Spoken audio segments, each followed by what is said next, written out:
Welcome to Chillin' 101. We hope this video helps. In this video, I will explain how to cook Paksiw na Isda. First, let's gather our ingredients.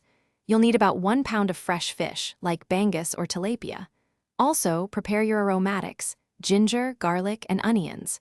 Don't forget 1/2 cup of vinegar, 1/4 cup of water, and 2 long green chilies.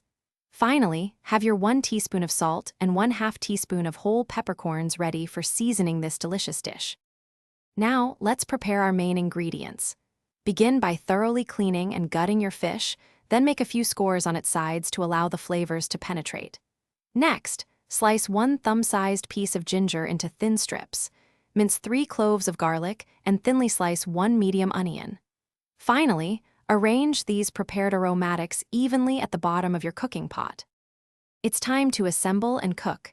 Carefully place your prepared fish on top of the aromatics in the pot. Now, pour in 1/2 cup of vinegar and 1/4 cup of water.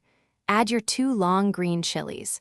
Season with 1 teaspoon of salt and 1/2 teaspoon of whole peppercorns. Bring the mixture to a boil, then reduce the heat and simmer for 15 to 20 minutes. Your Paksiw na Isda is almost ready. Check that the fish is fully cooked and the sauce has slightly reduced, concentrating those wonderful flavors. Serve this delightful dish hot, ideally alongside a generous portion of steamed white rice. For those who love a little extra heat, feel free to add more long green chilies or a dash of fish sauce.